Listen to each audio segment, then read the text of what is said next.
सोनाब बेंगलनि बर'नि फिसा जाखांफुनाय मुंदांखा सिफुं सुगिरि भाग्यदीप ठाकुर। बिथाङा जाबाय सोनाब बेंगलनि आलिपुरदुवार जिल्लानि कामाख्यागुरि ओनसोलनि चन्द्रगाव गामिनि थागिरि बड' कनकती कृष्टि सामलायगिरि एबा फक आर्टिस्ट राजा सिंह ठाकुर आरो सुमिता ठाकुरनि फिसाज्ला। भाग्यदीप ठाकुरा गावनि सिफुं सुनायनि रोंगौथिजों हादरारि थाखोआव सिनायथि जानो हादों। बेबादिनो बावैसो सान सिगां हादोरनि राजधानी गोदान दिल्लीआव जालांनाय G-20 जथुम्मायाव भाग्यदीप ठाकुरा सिफुं सुगिरि महरै बाहागो लानायनि खाबु मोनो। बियो बिथांनि नखरजों लोगोसे बर' हारिनि थाखाय गोग्गाथाव बाथ्रा। G-20 आव बाहागो लानानै फैनायनि उनाव सोनाब बेंगलनि गोबां जायगायाव बिथांखौ बरायनाय जायो। गाव फरायनाय कामाख्यागुरि मिशन गोजौ फरायसालियाव बिथांखौ बरायनायजों लोगोसे बसामारि गोजौ फरायसालि, कामाख्यागुरि कुमार ग्राम ब्लक डेभेलपमेन्ट अफिसार मिहिर कर्मकार आरो गुबुन गुबुन आफाद गौथुमफोरा भाग्यदीप ठाकुरखौ G-20 आव बाहागो लानो खाबु मोननायनि थाखाय गोसो खुसियै बरायो। समनि रादाबनि फारसेनिफ्रायबो भाग्यदीप ठाकुरनो गोजोननाय फोरमायनायजों लोगोसे इयुनावबो मोजाङै जाफुंसारो बेखौनो मिजिंथिबाय।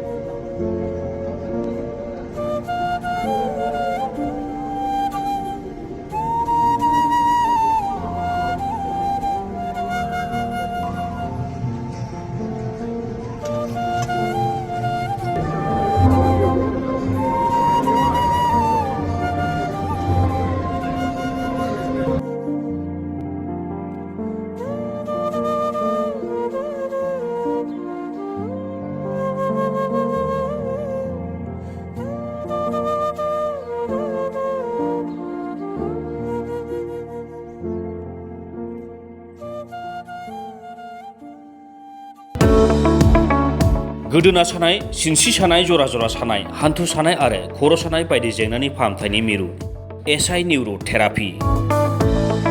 सापागुरिनि बेंटल गेटआव।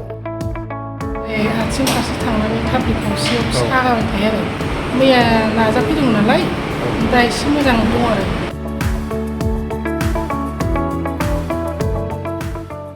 आङो निउर' थेरापिस्ट बङाइगाव सापागुरिनि बेंटल गेटआव बाहाय बे आं निउर' थेरापि होनाय मोनसे थेरापिस्टखौ आं सालायो। दासिमहालागै आङो 10 मास जाबाय बाहाय। 10 मासनि गेजेराव गोबां मानसियानो माने बेबायदि हामनानै थांनायखौ थांबाय, मोजां मोनबाय। सोरहाबा पेरालाइज, सोरहाबा बेबायदिनो सिनस्रि सानायफोर, सciatica जानायफोर, सार्भाइकेलनि प्रब्लेम बा हान्थु सानाय, एंगल सानायफोर, टेनिस एल्ब'फोर, माइग्रेनफोर नैबेफोर बेमारफ्रा हामनानै थांबाय।